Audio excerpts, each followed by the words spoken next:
Welcome to the 5-Minute Bible Teaching from Back to the Bible.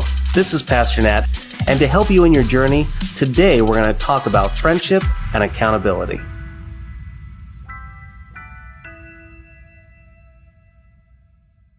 This past summer, I moved. Well, let me rephrase. Our family moved with the help of other people. Moving, it's a daunting task. It's emotionally exhausting.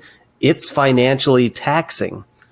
And as you get older, it becomes physically overwhelming. That's why I was thankful to have a band of brothers who were by my side to help bear the burden of moving.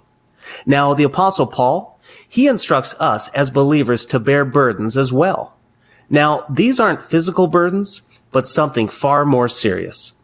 Let's listen to the Apostle Paul in Galatians chapter 6, beginning in verse 1. Brothers, if anyone is caught in any transgression, you who are spiritual should restore him in a spirit of gentleness. Keep watch on yourself, lest you too be tempted. Bear one another's burdens, and so fulfill the law of Christ.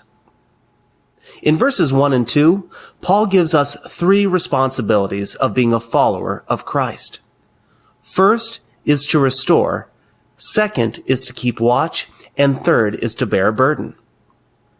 First, Paul says, if we are spiritual. In other words, if we are walking in the Spirit and we know of a believer who is caught in sin, we are called to restore them. This completely blows the argument of you cannot judge someone else. We as believers are to know God's word and his expectation for our lives. So when we find another believer disregarding God's ways and choosing to sin willfully, we are called to go and tell them, to restore them. Restore here, it has the idea of mending or repairing something.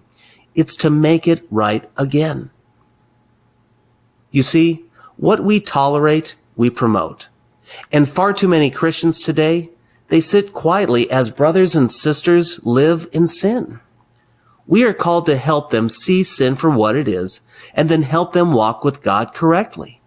So we are called to restore each other. We are called to keep watch, to make sure that we don't get dragged into their sin as well. You see, some of us play cultural voyeurs. We walk alongside people only to get close to the fire, but hoping not to get burned. Paul is telling us you cannot play that game. We can walk alongside people with wisdom and care, but we have to walk carefully so we don't accidentally fall into sin. We need to be vigilant in our own spiritual walk. Last, Paul tells us to bear a burden. You see, this is a true friend. Proverbs 17:17 says, a friend loves at all times.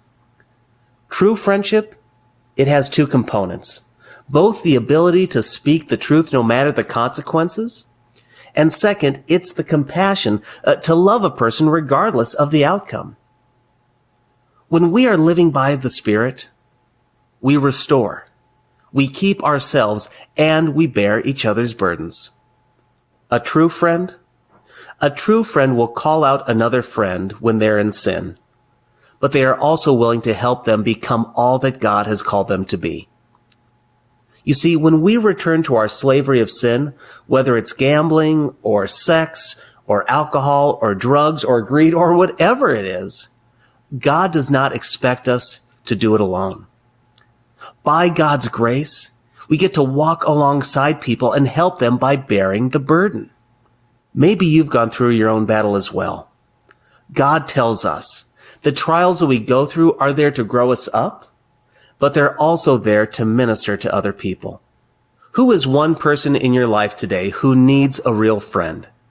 That person for whom you can share the truth, speak the truth, and help restore to the truth. My challenge for you is to reach out to one person today that you know is struggling. Lovingly tell them that you will help them. Why?